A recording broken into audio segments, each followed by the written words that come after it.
मैंने अपनी आंखों से एक एक घर में 3-3 जनाजे रखे हुए देखे। बरेली शरीफ में एक मोहल्ला ऐसा जिसमें एक दिन में 18 जनाजे उठे थे। कब्रिस्तान में कब्र खोदने वाला कब्रिस्तान छोड़ के भाग गया। क्या समझते हो दुनिया में हमेशा रहने आए हो?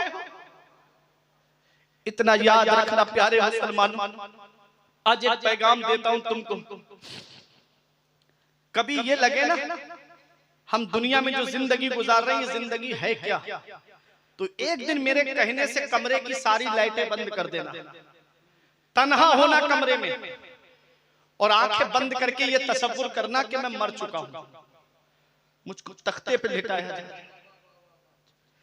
मैं जिस कपड़े को पहने हूं ना नाजो नेमत से खरीद के लाया शोरूम से, वो मेरा लिबास कैंची से काट के उतारा जाए। कभी सोचना कि अब मुझे गुस्ल दिया जा रहा है, सोचना कि अब मेरे मुझको कफन पहनाया जा रहा है, सोचना कि अब मुझको 4 लोग कांधे पे बिठा के कब्रिस्तान की तरफ लेके जा रहे हैं, फिर सोचना कि अब मुझको कब्र के अंदर उतार दिया गया है।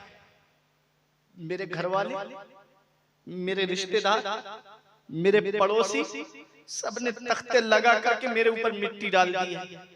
अब उस काली कोठरी में मैं अकेला हूं, अब उस काली कोठरी पे मैं तन्हा हूं। ये तसव्वुर आपको शराब पिलवाएगा, ये तसव्वुर आपको जुए की तरफ लेके जाएगा, ये तसव्वुर तुमको जिना के अड्डे की तरफ लेके जाएगा, ये तसव्वुर तुमको गुनाहों के अड्डों की तरफ लेके जाएगा। अब मेरे घर वाले वापस आ गए, मेरे रिश्तेदार वापस आ गए।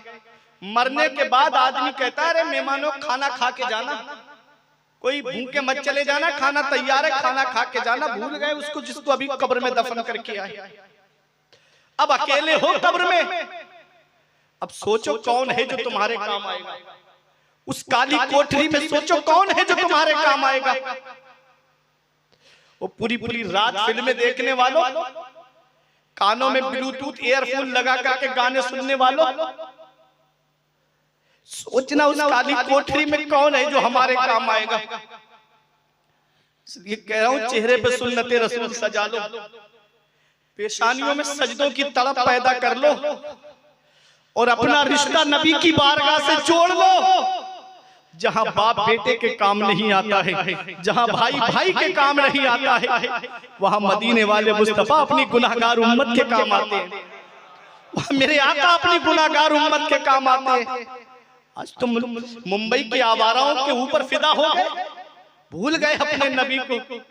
ये इस्लाम हम तक पहुंचाने के लिए नबी ने कितने पत्थर खाए तुम भूल गए, नबी ने कितनी परेशानियां उठाई तुम भूल गए। इतना याद रखना प्यारे मुसलमानों, मरने के बाद कोई किसी के काम नहीं आता। अपने नबी की बारगाह में ज्यादा से ज्यादा दुरूद शरीफ पढ़ो, अपने नबी से सच्ची मोहब्बत करो। आला हज़रत फरमाते जब माँ इकलौते को भूले आ कह के बुलाते ये हैं, इन्ना आतैना कल कौसर, सारी कसरत पाते ये हैं। जहां माँ भूल जाती है अपने बेटे को, वहां नबी अपने सीने से लगा। जहां बाप भूल जाता है अपने बेटे को, वहां मेरे नबी अपने सीने से लगा। आज उसी नबी को हम भूल गए, आज उसी नबी की तालीम से हम दूर हो गए। इतना याद रखना नौजवानों, कभी सोचा है मौत का कोई भरोसा नहीं। मैंने रियाजुस सालिहीन के अंदर एक हदीस पाक पढ़ी, मेरे आका फरमाते हैं कि मेरी उम्मत में एक वक्त ऐसा आएगा कि वो सुबह को मोमिन होंगे तो शाम को काफिर हो जाएंगे, शाम को मोमिन होंगे तो सुबह को काफिर हो जाएंगे। आज ऐसे ऐसे कुफरिया गाने चल रहे हैं ना, और फिल्मों के अंदर ऐसे ऐसे डायलॉग चल रहे हैं, अगर आदमी उस पर एतकाद रख ले, यकीन रख ले, उससे खुश हो जाए ना, तो उसका ईमान चला जाएगा। मेरी कौम के नौजवान कुफरिया गाने सुन रहे हैं। मैं एक बार सफर कर रहा था तो ऑटो में बैठ गया, तो उसमें गाना बज रहा था आसमानों पर जो खुदा है माज़अल्लाह। ऐसे ऐसे कुफरिया गाने, और मेरी कौम के नौजवान बजाते हुए फिर रहे गलियों में, कानों में ईयरफोन लगा ली, बड्स लगा दिए और सुन रहे गाने। मेरे आका फरमाते हैं अल गिनाउ युंबितुन निफाक फिल कल्ब कमा युंबितुल माउ ज़रअ। नबी ने फरमाया गाना दिल के अंदर ऐसे निफाक पैदा कर देता है जैसे पानी घास को पैदा कर देता है। जहां पानी जमा होता है वहां देखा घास कैसे जमाती है, उगाती है। ये गाना सुनना जो है ये दिल में ऐसे ही निफाक पैदा कर देता है। दिल सिया हो जाता है गाना सुन के, दिल काला हो जाता है। फिर ना तो नमाजों में दिल लगता है, न कुरान की तिलावत में दिल लगता है, न मस्जिदों में दिल लगता है, और ना ऐसी दीनी मजलिसों में दिल लगता है। फिर बस आदमी मजों के लिए आता है। अरे मजा नहीं आया जलसे में, कोई लतीफा सुनने को नहीं मिला, कोई हंसी की बात सुनने को नहीं मिली। कब तक लतीफे सुनते रहोगे, कब तक लतीफेबाजी सुनते रहोगे? अब रोने का मकाम है, न संभलोगे तो मिट जाओगे हिंदी मुसलमानों, तुम्हारी दास्तां तक भी न होगी दास्तानों में। वो मुअज़्ज़ज़ थे जमाने में मुसलमान होकर, और हम ख्वार हुए तारिके कुरान होकर। दरसे कुरान अगर हमने भुलाया होता, ये जमाना ना जमाने ने दिखाया होता। हमें करनी है शहंशाह बतहा की रजा जोई, वो अपने हो गए तो रहमते परवरदिगार अपनी। तरीके मुस्तफा को छोड़ना है वजह बर्बादी, इसी से कौम दुनिया में हुई बेइक्तिदार अपनी। आज जो हम परेशान है ना, हमने नबी की शरीयत पे अमल करना छोड़ दिया, नबी के बताए रास्ते पे हमने चलना छोड़ दिया, नबी के बताए तरीके पे हमने चलना छोड़ दिया। एक पैगाम दे के जा रहा हूँ प्यारे मुसलमानों, दिल की तख्ती पे उस पैगाम को लिख लेना। आज जो हम चारों तरफ से मुसीबतों में घिरे हुए हैं, ये हमारे अपने आमाल की वजह है। जब भी कहता हूँ या अल्लाह मेरा हाल देख, हुक्म होता है अपना नामा आमाल देख। हमारे नामा आमाल में कोई ऐसी नेकी नहीं जिसपे हम सीना तान के ये कहे ये नेकी हमको जन्नत में लेकर के जाएगी। फिर भी हमको इस बात का फूले नहीं समाते कि हम जन्नत में जाएंगे। हाँ हाँ, मेरा रब कादिर मुतलक है, मालिक अलल इतलाक है, अहकमुल हाकिमीन है। मेरा रब चाहे तो गुनाहगार से गुनाहगार इंसान को जन्नत अता फरमा दे, मेरा रब चाहे तो परहेजगार की पकड़ फरमा ले।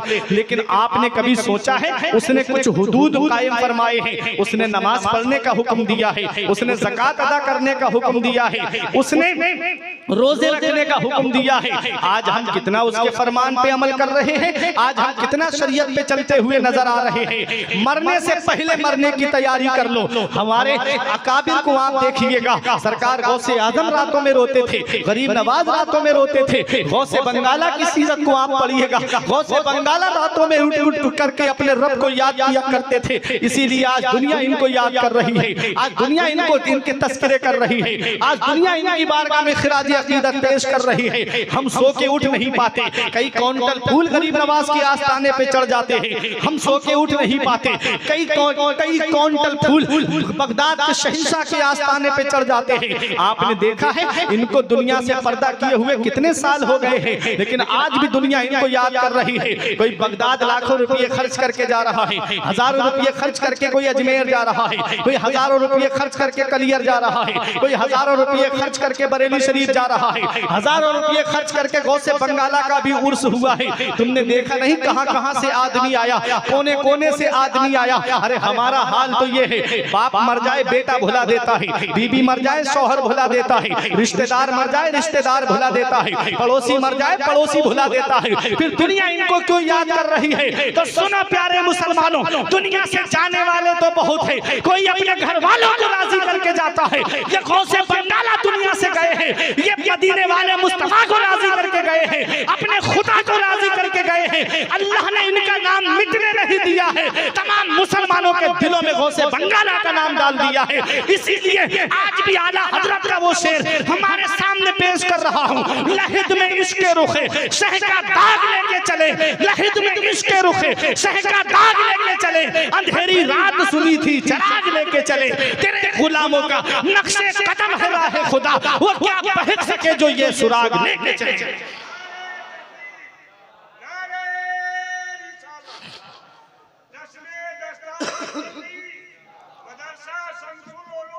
जिंदाबाद जिंदाबाद।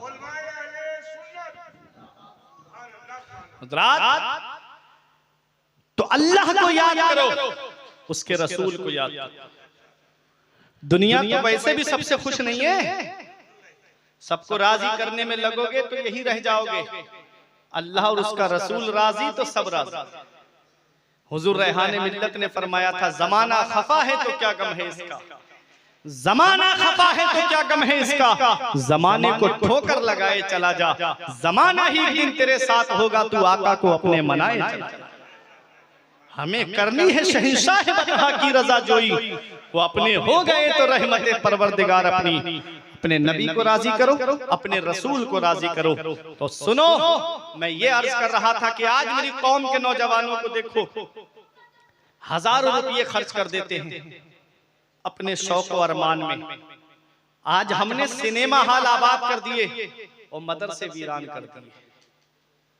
आज मदरसे की टूटी हुई चटाइयां आवाज दे रही हैं, मुझे आबाद करने वाले कहां चले गए। आज अमीर तो अपने बच्चों को मदरसा भेजना भी नहीं चाहते, इल्ला माशाअल्लाह जिन्हें दीन का दर्द है वो अपने बच्चों को दीनी तालीम सिखाते हैं। लेकिन इतना याद रखना, मैंने वो दौर भी देखा है इस कम उम्र में, वो बाप जिसने लाखों रुपये खर्च किए वो बेटे की तालीम पर, करोड़ों रुपये खर्च किए बच्चों की तालीम और तरबियत पर, मकान तक गिरवी रख दिया। लेकिन जब वही बच्चे, कोई डॉक्टर बना, कोई इंजीनियर बना, जब बाप का इंतकाल होने वाला होता है ना, बाप ने कहा बेटा रूह नहीं निकल रही है, सूरह यासीन शरीफ पढ़ के सुना दे। तो वो कहता है अब्बा मुझे तो ये भी नहीं पता कि वो है कौन से पारे में। इत्तेफाक से इमाम साहब को तलाश करने के लिए गए तो हुजरे में इमाम साहब नहीं मिले। बाप पैर रगड़ रगड़ करके दुनिया से चला गया। जिस तालीम पे लाखों रुपये खर्च किए, करोड़ों रुपये खर्च किए, आज वो तालीम मेरे काम नहीं लगी।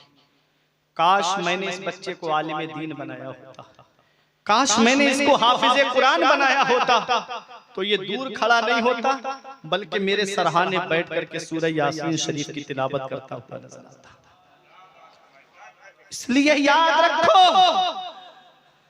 ये दौर इतना मसरूफियत का दौर है, इतना मशगूलियत का दौर है, जो औलाद आज घंटों मोबाइल में लगी रहती है, बाप से बात तक करना पसंद नहीं करती। तुम क्या समझते हो वो तुम्हारी कब्र पे जाकर के कुरान पढ़ेंगे? तुम क्या समझते हो वो तुम्हारी कब्र पे जाकर के इसाले सवाब करेंगे? या तो औलाद को इस हाल में छोड़ करके जाओ, या तो औलाद को हाफिज बना करके जाओ, या उनको आलिम बना करके जाओ कि जब इधर जनाजा उठेगा तो बच्चा अपने वालिद के लिए कुरान की तिलावत करता हुआ नजर आएगा, और जब नमाज जनाजा का मामला आएगा तो दूर छोटा सा रुमाल रख के सर पे ये नहीं कहेगा इमाम साहब नमाज जनाजा पढ़ाओ, बल्कि मुसल्ले पे खड़े होकर के अपने बाप की नमाज जनाजा पढ़ाता हुआ नजर आएगा। और जब बाप को कब्र में रखा जाएगा तो हाथ उठा के दुआ करेगा, रब्बना ग़फिरली वले वालिदैया वलिल मुमिनीना यौमा यक़ूमुल हिसाब। ए अल्लाह मुझे बख्श दे, मेरे वालिदैन को बख्श दे, और तमाम मोमिनीन को बख्श दे। वो जमीन के ऊपर दुआ करेगा, अल्लाह उसके माँ बाप को जमीन के नीचे बख्श देगा। इसलिए दीनी तालीम सिखाओ अपने बच्चों को, कुरान की तालीम सिखाओ अपने बच्चों को, और अपने मदरसों का ख्याल रखो। ये मदरसे जिस दिन बंद हो गए उस दिन मुसल्ले पे खड़े होने के लिए इमाम तक नसीब नहीं होगा। जिस दिन ये मदरसे बंद हो गए उस दिन तुमको घर के अंदर जनाजे रखे रह जाएंगे, कोई नमाज जनाजा पढ़ाने वाला तक नसीब नहीं होगा। ये मदरसे का प्रोडक्ट है जो पैदा होने से लेकर के मरने तक काम आता है। देखो जब बच्चा पैदा होता है तो कान में अजान देने के लिए मदरसे का प्रोडक्ट ही जाता है, जब जवान होता है शादी होती है तो निकाह पढ़ाने के लिए मदरसे का ही आलिम दीन जाता है। अरे जब इंतकाल हो जाता है तो नमाज जनाजा पढ़ाने के लिए भी मदरसे ही का आलिम दीन जाता है। तो मदरसा तुम्हारे पैदा होने से लेकर के मरने तक की जरूरत है। आज उन्हीं मदरसों से दूर हो गए। ब्याह शादियों में लाखों रुपये खर्च कर दिए जाते हैं, बैंड में हजारों रुपये लुटा दिए जाते हैं, डांस पार्टियों में हजारों रुपये लुटा दिए जाते हैं, नाचने वाली रक्कासा पे ला करके इंसान हजारों रुपये लुटा देता है। और मदरसों का हाल देखो, मदरसे के असातिज़ा की तनख्वाहें देखो, मस्जिद के इमामों की तनख्वाहें देखो। अफसोस होता है मुझे अपनी कौम के ऊपर। हमारा बच्चा डॉक्टर इंजीनियर बन जाए तो सोच ये रहती है कि इसकी सैलरी कम से कम 50,000 की होना चाहिए, कम से कम 60,000 की होना चाहिए। कभी तुमने अपने मस्जिद के इमाम पे गौर किया? कभी मदरसे के असातिज़ा पे गौर किया जो 24 घंटे तुम्हारे बच्चों को तालीम देता है? कभी तुमने सोचा उनके बारे में? क्या उनके बीवी बच्चे नहीं है? क्या उनके अहलो अयाल नहीं है? क्या उनके घर वाले नहीं है? क्या उनके बच्चों का दिल नहीं करता कि आज हम कोई अच्छी चीज खा लेते? क्या उनके बच्चों का दिल नहीं करता कि आज हम अच्छी ग़िज़ाएं खा लेते? ये हाल आज मेरी कौम का हो गया है। जो कौम अपने असलाफ की तरक्की देखना पसंद नहीं करती, जो कौम अपने पेशवाओं की तरक्की पसंद नहीं करती, वो कौम कभी जिंदगी में कामयाब नहीं हो सकती। वो कौम कभी जिंदगी में तरक्की की राह गामजन नहीं हो सकती।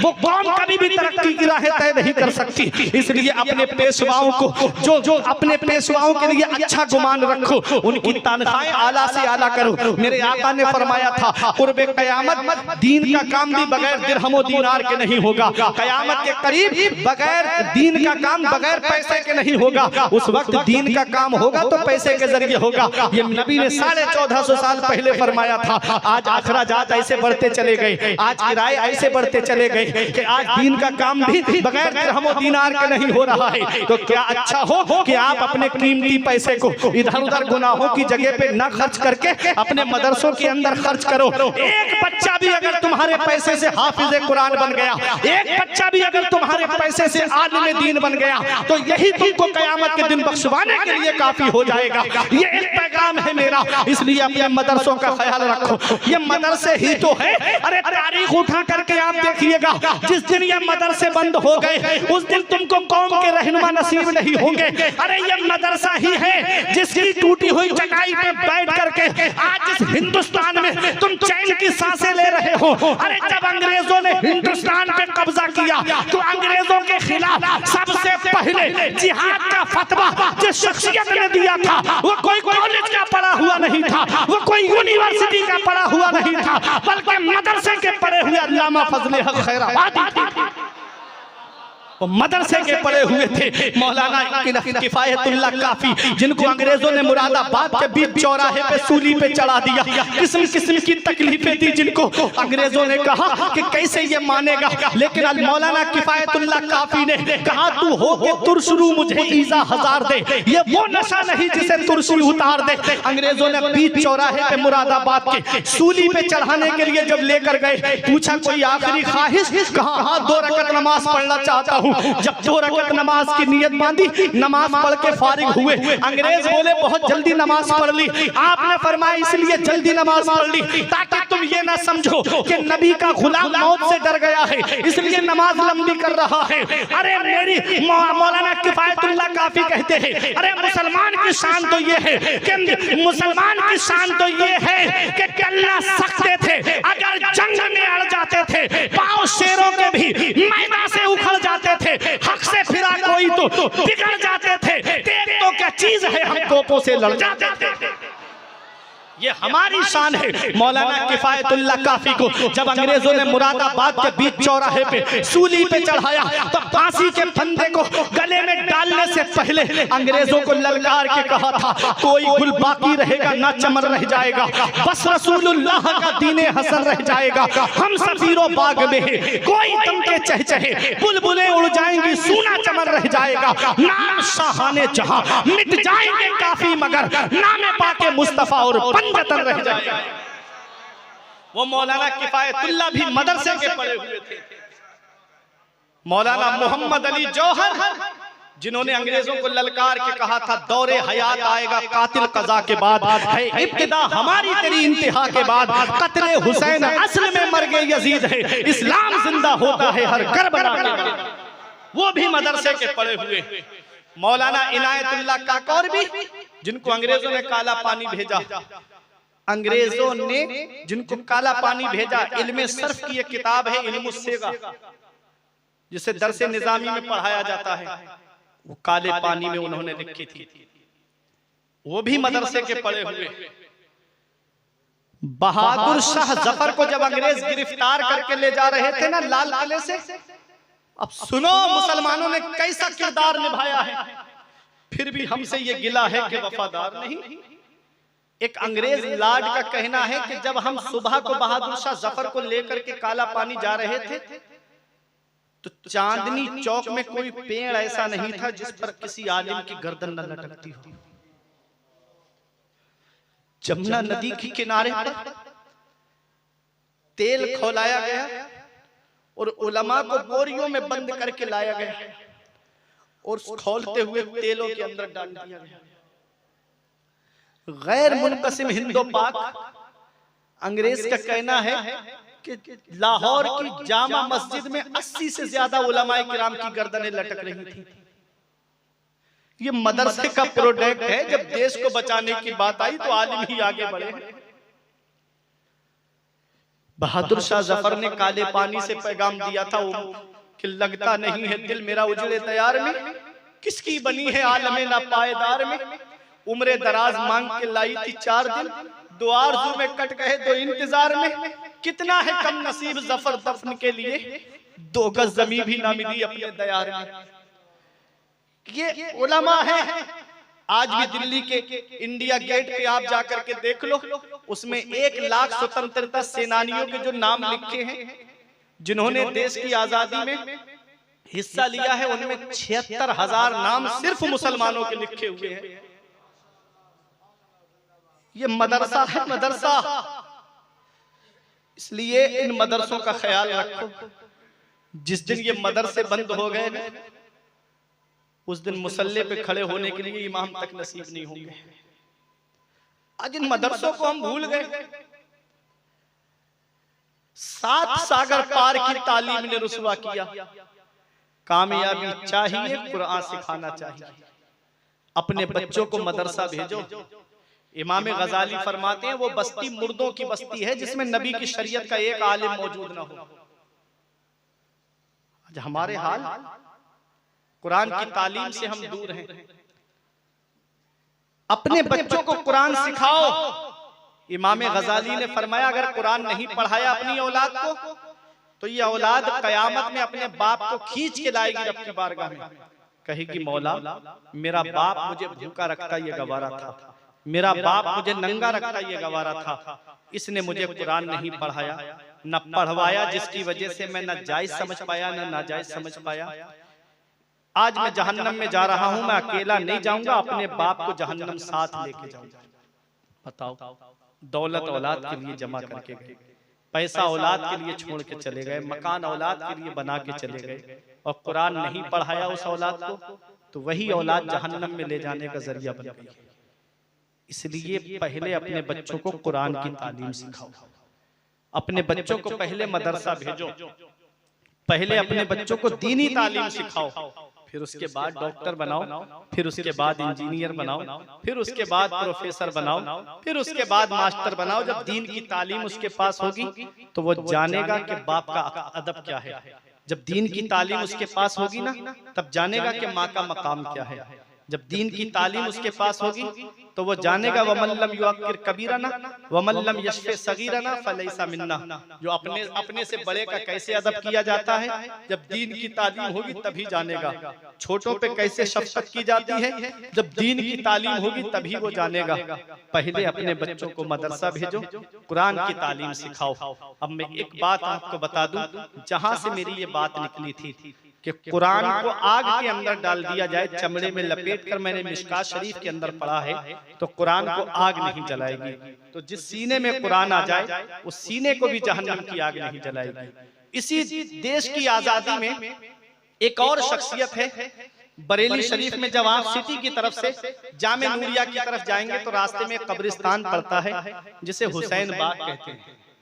हुसैन बाग के कब्रिस्तान में एक अल्लाह का नेक बंदा आराम कर रहा है जिसका नाम है हाफिज रहमत अली खान। जरा मोहब्बत से बोलो सुभान अल्लाह। जिन्होंने पीलीभीत के अंदर जामा मस्जिद बनवाई, जो दिल्ली की जामा मस्जिद की हूबहू कॉपी है।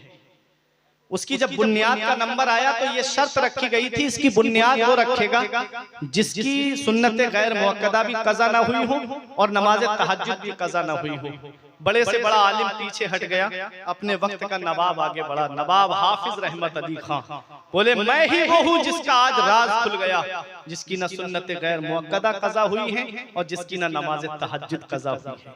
इतना नेक, इतना परहेजगार। अंग्रेजों से जंग हो रही थी, अपनी फौज से कहा आधी फौज जंग लड़ेगी, आधी फौज नमाज पढ़ेगी। जब वो नमाज पढ़ के आ जाए तो फिर ये वाली फौज नमाज पढ़ने जाएगी और वो जंग में मसरूफ रहेगी। हाफिज रहमत अली खान, तोप जानते हो ना, तोप का गोला अगर बस्ती में गिर जाए तो बस्ती तबाह कर दे। एक अंग्रेज ने तोप का गोला हाफिज रहमत अली खां के ऊपर चलाया, सीने पे लगा और जमीन में 2-3 फीट अंदर चला गया, सीने का कुछ नहीं हुआ। अरे मोहब्बत से बोलो सुभान अल्लाह। 2-3 फीट नीचे चला गया, कुछ नहीं हुआ। अंग्रेज हैरत में पड़ गए। उसी में आप शहीद हो गए थे तो अंग्रेजों ने और लोगों को तो छोड़ दिया, उनके जिस्म को कब्जे में ले लिया और उनका कुर्ता हटा करके देखने लगे। किसी मुसलमान की चंद सांसें बाकी थी, उसने पूछा क्या देख रहे हो? कहा हम ये देख रहे हैं ये कौन सी बुलेट प्रूफ जैकेट पहने हैं कि हमने तोप का गोला निशाना बांध के इसके मारा, सीने पे लगा, जमीन में चला गया और इसका कुछ नहीं हुआ। वो तोप का गोला जो बस्ती में गिर जाए तो बस्तियां तबाह कर दे, वो तोप का गोला जो कस्बे में गिर जाए तो कस्बे का नाम निशान नक्शे से मिटा दे। इनके सीने का कुछ क्यों नहीं हुआ? तो उस मुसलमान ने कहा था अरे इनके सीने को दुनिया की आग तो क्या है, इनके सीने को जहन्नम की आग भी नहीं जला सकती। कहा किस बिना पे? कहा इसलिए कि ये किसी और किताब के हाफिज नहीं थे बल्कि ये कुरान पाक के हाफिज थे। ये हमारे कुरान की शान है। कुरान जिस सीने में आ जाता है वो सीना आग से महफूज हो जाता है। कुरान है। नारे तकबीर, नारे रिसालत, मसलके आला हजरत, फैजाने आला हजरत, मुफ्ती फुरकान रजा साहब किबला, नारे तकबीर, नारे रिसालत।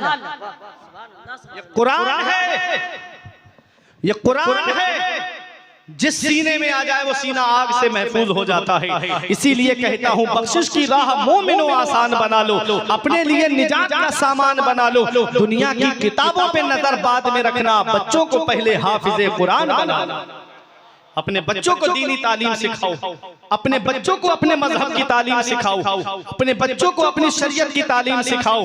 बात हाफिज कुरान की चल रही है, क्या मकाम है हाफिज कुरान का, क्या शान है हाफिज कुरान की। अब आओ हदीस पाक सुनो। ये 3 बच्चे हैं मदरसे से जो फारिग हुए, मदरसा शम्सुल उलूम से 3 बच्चों ने कुरान करीम हिफ्ज किया है। परवरदिगार इस मदरसे को और दिन दूनी रात चौगनी तरक्की अता फरमाए। पिछली बार 4 बच्चों ने कुरान करीम हिफ्ज किया था, इस बार 3 बच्चे हैं। दुआ करें अल्लाह ताला इस मदरसे को और तरक्की अता फरमाए। ऐ प्यारे मुसलमानों, मदरसे जिस बस्ती में होते हैं उन बस्तियों में अल्लाह की रहमतें नाजिल होती हैं। देखो आज गुनाहों की वजह से, अय्याशियों की वजह से आज हमारे गुनाह तो ऐसे हैं कि अगर कौम मूसा में पैदा हुए होते तो कब के बंदर और खिंजीर बना दिए गए होते। कौम समूद में पैदा हुए होते तो कब के पहाड़ों से टकरा करके मार दिए गए होते। कौम आद में पैदा हुए होते तो कब का नामो निशान हमारा मिटा दिया गया होता। कौम मूसा में अगर कोई रात को गुनाह करता, सुबह को उठता तो पेशानी पे लिखा होता था रात इसने ये गुनाह किया है। मदीने वाले मुस्तफा का सदका है, मेरे आका का सदका है। जब आका इस दुनिया में तशरीफ लाए, अल्लाह ने फरमाया महबूब, अल्लाह की शायान शान नहीं है कि अल्लाह उस कौम को अजाब दे जिसमें आप तशरीफ फरमा हो। नबी के सदक़े में अजाब उठा लिया गया, नबी के सदक़े में हमारे गुनाहों पे पर्दा डाल दिया गया। वरना आज ऐसा कौन सा गुनाह है जो आज कौम मुस्लिम के अंदर मौजूद नहीं है? इल्ला माशाअल्लाह जुआरी आज इस कौम में पाए जा रहे हैं, शराबी इस कौम में पाए जा रहे हैं, अय्याश आज इस कौम में पाए जा रहे हैं। तौबा कर लो प्यारे मुसलमानों, अपने नबी को चेहरा दिखाना है, मदीने वाले मुस्तफा को चेहरा दिखाना है, अपने नबी का कब्र में दीदार करना है। शराबी के बारे में मेरे आका इरशाद फरमाते हैं, देखो आका जिस चीज की कसम खा ले तो सोचो वो बात कितनी सच्ची होगी। आका इरशाद फरमाते हैं, कसम है उस जात की जिसके कब्जे में मोहम्मद की जान है। तुम शराबी को कब्र में दफन करके आते हो, उसका चेहरा काबे की तरफ करके आते हो। तुम शराबी की कब्र खोल के देख लेना, आका फरमाते उसका चेहरा अल्लाह काबे से फेर देता है। बताओ जिसका चेहरा काबे से फेर दिया जाए, कहीं ऐसा ना हो कि हमारे नबी उससे चेहरा अनवर फेर ले। अगर नबी ने चेहरा फेर लिया तो फिर कौन है जो कब्र में तुम्हारे काम आएगा? इधर बेटियां घर में शादी के लिए बैठी हैं, इधर बहनों के बालों में चांदी उतर आई, बाल सफेद पड़ने लगे। ये साहब जुए और शराब में पैसे लुटा करके आ रहे हैं, क्या इसका हिसाब नहीं देना है? क्या इसका जवाब नहीं देना है? आज तौबा करके जाओ इस जलसे से, आज जश्न दस्तारबंदी से तौबा करके जाओ, शम्सुल वरा कॉन्फ्रेंस में तौबा करके जाओ कि आज के बाद कभी जुए के करीब नहीं जाएंगे। इमाम गजाली फरमाते हैं जब जुआरी कयामत के दिन उठेगा तो उसके ये हाथ खिंजीर के खून में सने हुए होंगे। बताओ, इन हाथों से अपने नबी से मुसाफहा करना है, इन हाथों से गौसे आजम से मुसाफहा करना है, इन हाथों से आका हुसैन से मुसाफहा करना है, इन हाथों से मौला अली से मुसाफहा करना है, इन हाथों से गरीब नवाज से मुसाफहा करना है, इन हाथों से साबिर कलियर से मुसाफहा करना है, इन हाथों से गौसे बंगाला से मुसाफहा करना है। ये हाथ खंजीर के खून में सने हुए हैं। क्या हम इन हाथों से अपने नबी से मुसाफहा कर पाएंगे? क्या मौला अली से मुसाफहा कर पाएंगे?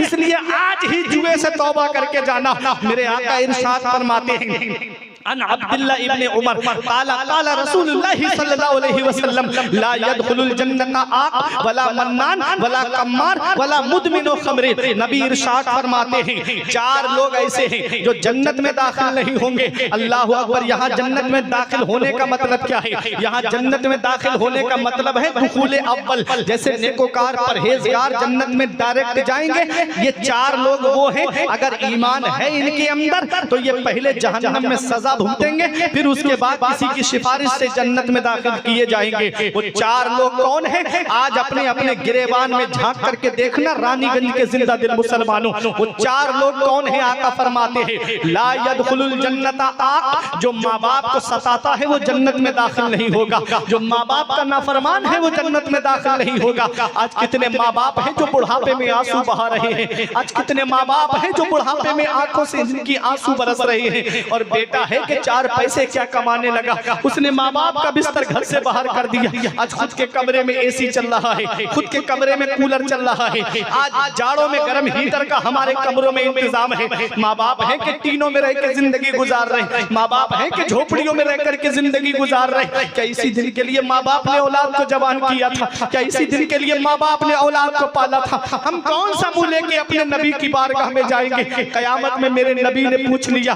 बुढ़ापे में माँ बाप की दौलत मिली थी, बता उनके साथ क्या सुलूक करके आया है? क्या कहोगे उनका बिस्तर घर से बाहर निकाल के आए? क्या कहोगे उन्हें टीनों में रहने पे मजबूर करके आए? आज बुढ़ापे में माँ बाप एक एक पैसे के लिए परेशान। बेटा शराब में पैसे लुटा के आ रहा है, माँ बाप एक एक पैसे के लिए परेशान, और बेटा है कि जुए में पैसे हार कर आ रहा है। इधर माँ बाप एक एक पैसे के लिए परेशान, और बेटा दार्जिलिंग की सैर करता नजर आ रहा है। माँ बाप दवाई के लिए परेशान, बेटा अजमेर की बड़ी डेग में पैसे डाल कर आ रहा है।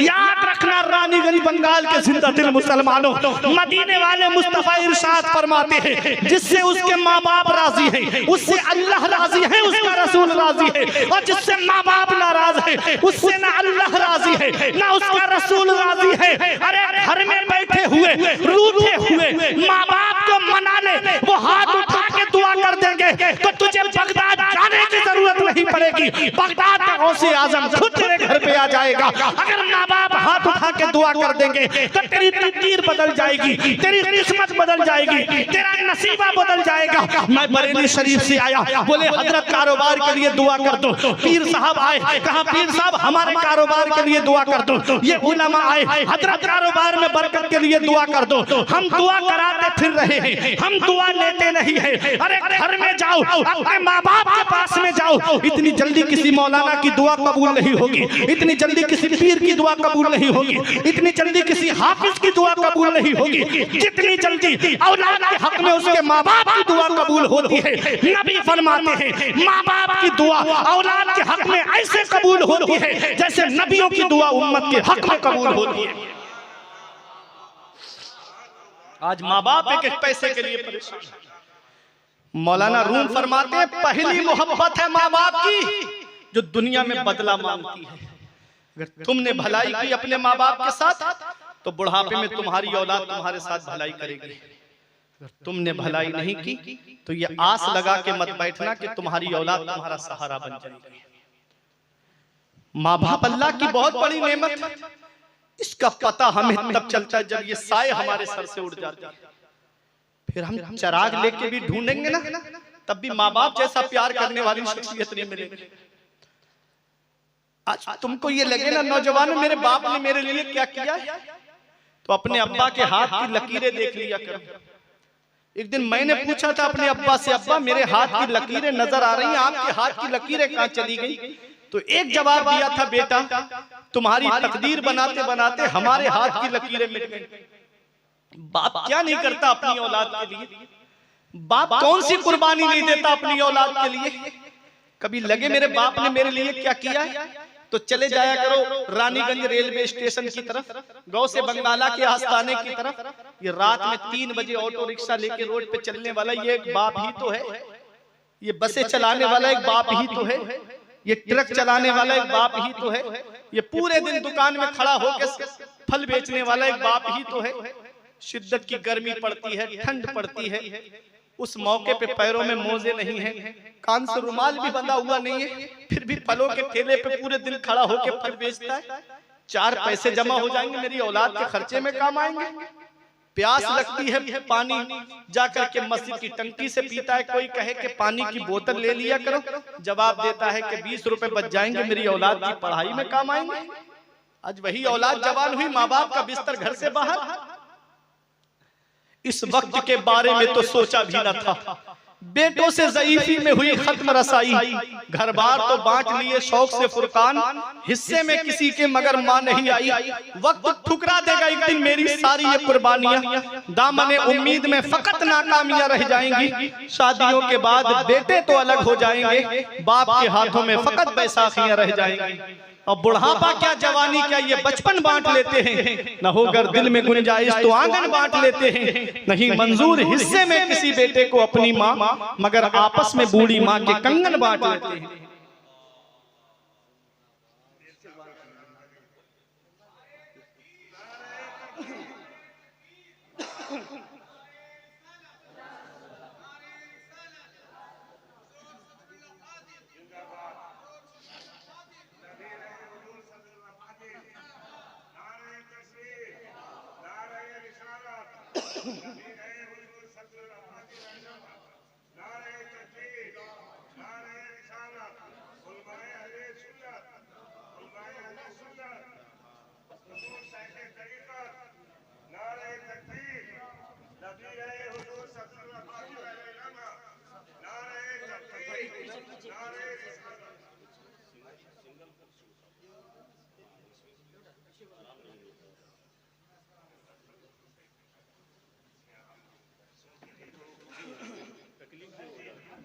बैठ जाएं, थोड़ा करीब में आ जाइए, जो कुर्सियां बीच में खाली आगे को बढ़ जाइएगा, अपने आगे देखते।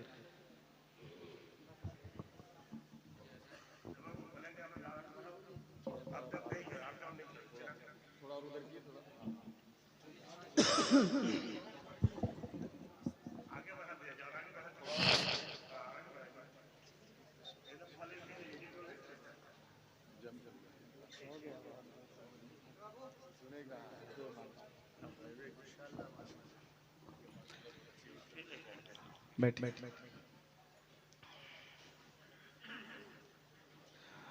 माशाअल्लाह सुभान अल्लाह। जिस शख्सियत का हम और आप काफी देर से इंतजार कर रहे थे,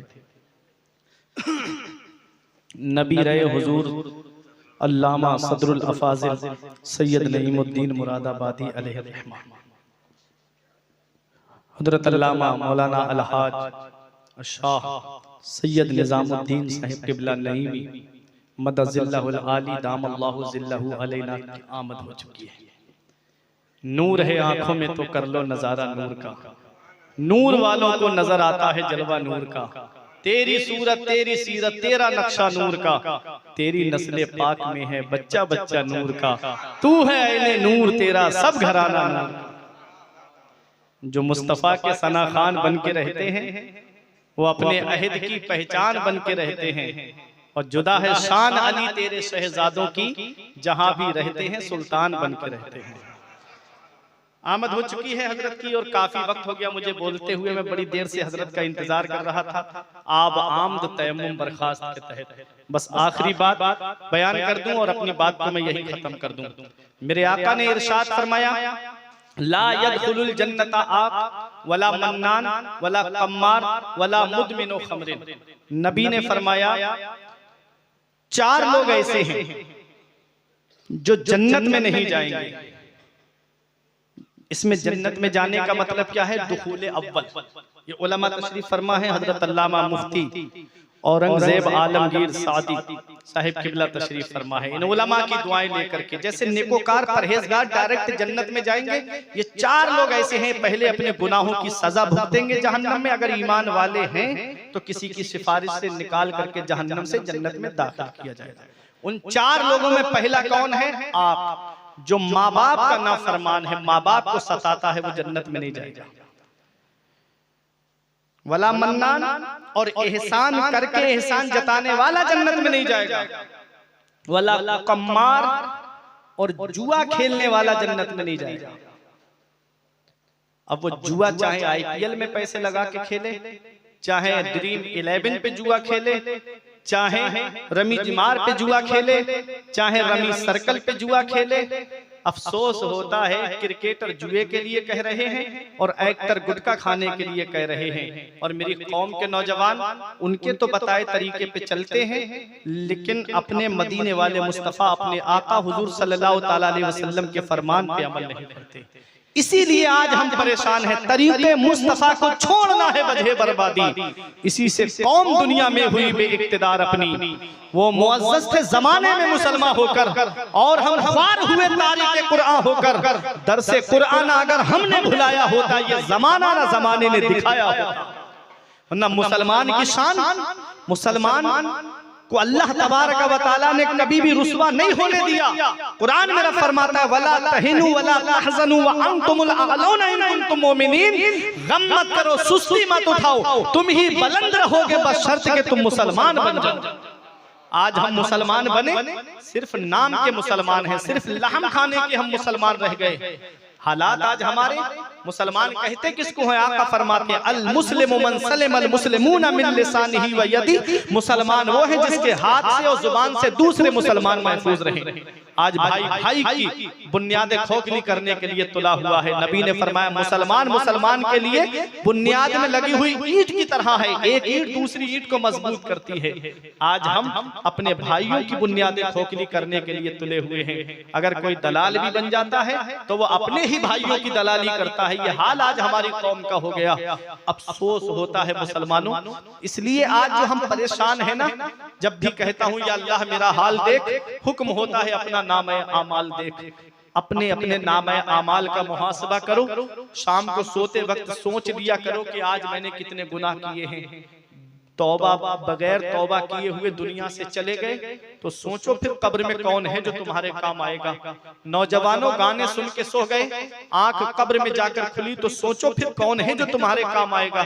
फिल्में देख के सो गए, आंख कब्र में जाकर के खुली तो सोचो फिर कौन है जो तुम्हारे काम आएगा। मेरा इमाम फरमाता है, उनको रहम आए तो आए, वरना वो कड़ी मार है क्या होना है। छुप के लोगों से किए जिसके गुनाह वो खबरदार है क्या होना है। हाय बिगड़ी तो कहां आकर नाव, ऐन मझधार है क्या होना है। कल तो दीदार का दिन है और यहाँ आंख बेकार है क्या होना है। अपनी निगाहों को पाकीज़ा रखो, इन आंखों से मदीने वाले मुस्तफा का दीदार करना है। मेरे आका फरमाते हैं, वला मुदमिनो खमरिन, जो शराब का आदी है वो जन्नत में नहीं जाएगा। शराब पीने से डॉक्टरी एतबार से भी आप देखेंगे ना तो कितने नुकसानात हैं। शराबी का लीवर खराब हो जाता है, शराबी की किडनियां खराब हो जाती हैं, शराबी ब्लड प्रेशर का मरीज हो जाता है, ये डॉक्टर कहते हैं। शराबी शुगर का मरीज हो जाता है, शराबी का दिमागी संतुलन खराब हो जाता है। बहनों को इंतजार है कि मेरा भाई मेरे हाथ पीले करेगा। बेटियां इंतजार कर रही हैं कि मेरे अब्बा को अल्लाह लंबी उम्र दे। और बाप है कि शराब के नशे में धुत होके आता है, भाई है कि शराब के नशे में धुत होकर के घर के अंदर आता है। याद रखना प्यारे मुसलमानों, शराबी के चेहरे से अल्लाह नूरानियत खत्म कर देता है, शराबी के चेहरे से अल्लाह रौनक खत्म कर देता है। इसलिए आज इस जलसे से तौबा करके जाना। अपने बच्चों को मदरसा भेजो, दीन की तालीम सिखाओ, अपने बच्चों को अपने मजहब की तालीम सिखाओ। आज इस मदरसे से 3 बच्चे हाफिज कुरान बन के निकल रहे हैं। एक पैगाम दूंगा मैं अपने बच्चों को भी कि बच्चों कभी भी अदब का दामन हाथ से न छूटने पाए। किसी भी मोड़ पे पहुंच जाना, किसी भी मकाम पे पहुंच जाना, लेकिन अपने उस्ताद का अदब और एहतराम करते रहना, क्योंकि बगैर अदब के कोई कामयाब नहीं हो सकता। इमाम आजम अबू हनीफा के शागिर्द हैं हजरत इमाम जुफर। हज़रत अल्लामा मुफ्ती औरंगजेब आलमगीर साहिब किबला जब किताबें पढ़ते हैं ना, ऊपर जाकर के फिक़ा की उलमा तशरीफ फरमाए तो उसमें आता है हिदाया वगैरह में खिलाफत ज़ुफर, इमाम ज़ुफर ने इसमें इख्तिलाफ किया। वो इमाम आज़म अबू हनीफा के शागिर्द हैं। कूफे को उस वक्त के हाकिम ने बड़े मुनज़्ज़म तरीके से बनाया था। जैसे आज आप शहरों के अंदर जाएंगे, जैसे दिल्ली वगैरह में तो गली नंबर 1, गली नंबर 2, गली नंबर 3 है। नोएडा में जाएंगे तो सेक्टर नंबर 1, सेक्टर नंबर 2, इस तरह से होते नहीं होते हैं शहरों में। कूफे को ऐसे ही उसने सजाया था। इमाम आज़म अबू हनीफा की गली से 16वीं गली में घर था इमाम ज़ुफर का, और ये शागिर्द हैं इमाम आज़म अबू हनीफा के। तारीख बताती है 16वीं गली में घर था उनका, लेकिन कभी इमाम ज़ुफर ने इमाम आज़म अबू हनीफा के मकान की तरफ पैर नहीं फैलाए। ये अदब था, अदब। कभी पैर नहीं फैलाए अपने उस्ताद के मकान की तरफ। आज बच्चा हाफिज बन जाए, आलिम बन जाए और कहीं खतीब या शायर बन गया, तब तो ये सोचता है उस्ताद आ गया, अब इनके हाथ चूमना पड़ेंगे। वो अपने वक्त के इमाम हैं। इमाम आज़म अबू हनीफा के उस्ताद हैं हजरत शेख हम्माद। शेख हम्माद का जब इंतकाल हो गया ना, तो इमाम आज़म अबू हनीफा उनके घर की सब्जी ला करके दिया करते थे। सब्जी जब इमाम आज़म बन गए, सारी दुनिया उनको अपना इमाम मानने लगी, तो एक दिन शेख हम्माद की बीबी ने कहा, नोमान बिन साबित, इमाम आज़म अबू हनीफा अब तो मान जाओ, अब तो दुनिया तुमको इमाम मान रही है, अब भी तुम हमारे घर की सब्जी लाते हो। तो जवाब सुनो इमाम आज़म का, अपने लफ्जों में बता रहा हूं, सीखना मेरे तलबा जितने मिंबर पे तशरीफ फरमा है, अपने असातिज़ा की शान देखो। इमाम आज़म अबू हनीफा से जब कहा शेख हम्माद की बीबी ने, अब दुनिया तुमको इमाम मानती है, तुम इमाम आज़म बन गए हो, अब भी हमारे घर की सब्जी लाते हो, तो इमाम आज़म ने एक जवाब दिया था, इस घर का गुलाम बना हूं तभी तो दुनिया का इमाम बना हूं। इस घर का जब से गुलाम बना हूं तभी तो दुनिया का इमाम बना हूं। ये है उस्ताद, ये है उस्ताद का अदब। उस्ताद अपने से बड़ा जहां भी आलिम मिले तो उसकी दस्तबोसी करो, अदब के साथ। आलिम के आगे नहीं बल्कि पीछे बैठना चाहिए, कहीं ऐसा ना हो कि बेअदबों में शुमार कर दिए जाएं। अब एक पैगाम मदरसा शम्सुल उलूम से फारिग होने वाले तलबा, और जहां जहां भी मेरा ये पैगाम जाए, मैं सबको एक पैगाम देता हूं कि मदरसे से फारिग होने के बाद, आलिम बनने के बाद, हाफिज बनने के बाद, इसी पे ही तकिया लगा के मत बैठना कि कहीं मस्जिद मिलेगी इमामत करेंगे। इसी पे तकिया लगा के मत बैठना कि किसी मदरसे में जगह मिलेगी वहां बैठ के पढ़ाएंगे। अब इतनी मस्जिदें नहीं, कितने बच्चे फारिग हो रहे हैं, कितने मदारिस से बच्चे फारिग हो रहे हैं। अब इतनी मस्जिदें तो है नहीं कि हर मस्जिद के अंदर जो है हाफिज सेट हो जाए। अब हर मदरसे में भी इतनी जगह नहीं है कि अब मदरसे के अंदर 5-6 हाफिज रख लिए जाएं। 15-16 बच्चों के लिए 1 या 2 हाफिज काफी है पढ़ाने के लिए।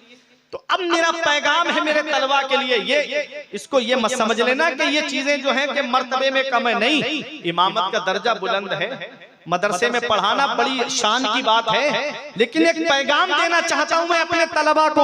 वो मेरा पैगाम ये है, आले रसूल भी मेरी तारीफ करेंगे। वो पैगाम मेरा ये है कि तुम्हारे लिए दीनी तालीम हासिल करने के बाद में तुम्हारे लिए कॉलेज के रास्ते खुले हैं, यूनिवर्सिटी के रास्ते खुले हुए हैं। आओ डॉक्टरेट की तरफ आओ, आओ इंजीनियरिंग की तरफ आओ, आओ तुम्हारे लिए आज भी रास्ते खुले हैं। IAS की तैयारियां करो। जामिया अशरफिया से फारिग होने एक आलिम ने IAS का एग्जाम पास किया।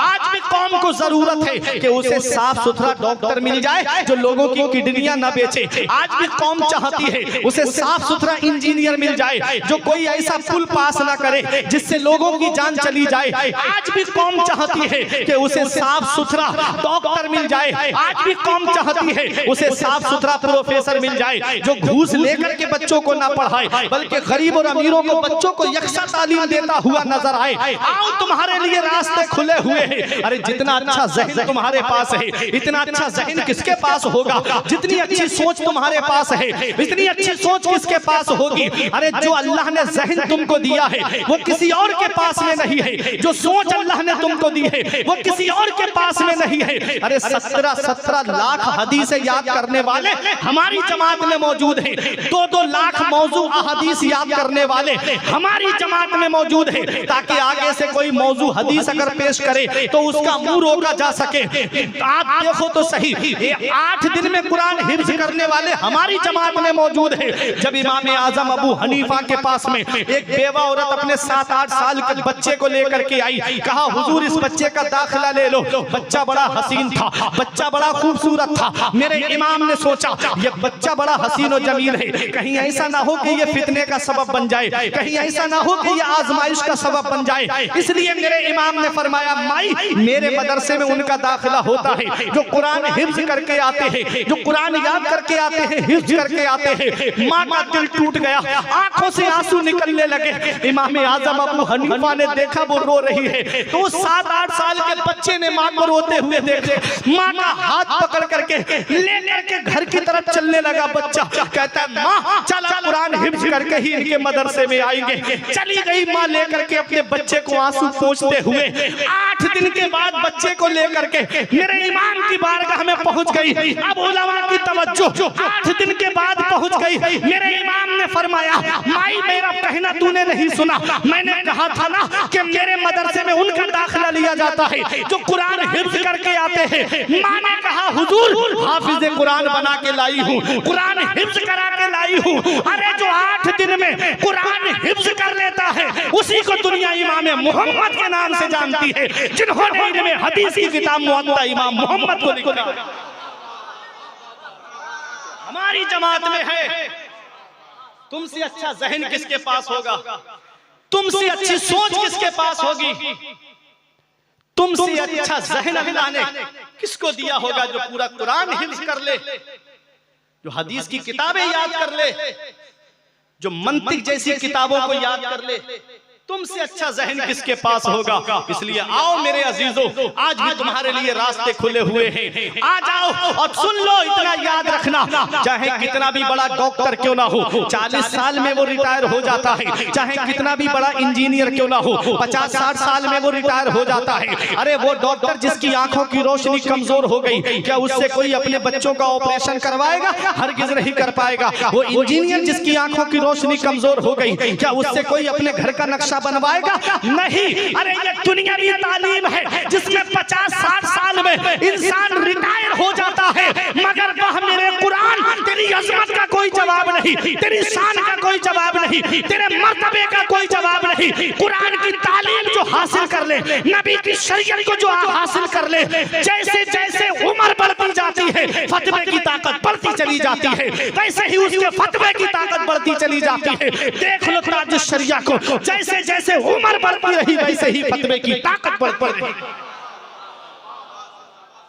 ये है दीनी तालीम। जैसे जैसे उम्र बढ़ेगी वैसे उसके इल्म की ताकत भी बढ़ती जाएगी। इसलिए अपने बच्चों को दीनी तालीम सिखाओ। बख्शिश की राह मोमिनो आसान बना लो, अपने लिए निजात का सामान बना लो। दुनिया की किताबों पे नजर बाद में रखना, बच्चों को पहले हाफिज कुरान बनाना। ये बच्चे हाफिज कुरान हुए, क्या मकाम है इनका, क्या मर्तबा है? एक हदीस सुन लो, आका फरमाते हैं युकालु ले साहिबिल कुरान इक़रा वरतकी वरतिल कमा कुंता तुरतिलु फिद दुनिया फ इन्ना मंजिलका इंदा आखिर आयतिन तक़रऊहा। आका फरमाते हैं कयामत में अल्लाह हाफिज कुरान को बुलाएगा। सुभान अल्लाह, कयामत में अल्लाह हाफिज कुरान को बुलाएगा। और सुनो, एक हदीस है मन क़रा अल कुरान व अमिला बिमा फीह यलबिसु वालिदाहु ताजन यौमल क़ियामत यदऊहु अहसनु का दौइश शम्स। नबी फरमाते जो कुरान पढ़े और उस पर अमल करे, अल्लाह कयामत में उसके माँ बाप को ऐसा ताज अता फरमाएगा जिसकी रोशनी आसमान के चांद और सूरज से भी ज्यादा होगी। दूर से नजर आएंगे सरों पे ताज रखे हुए, और लोग पूछेंगे ये कौन है?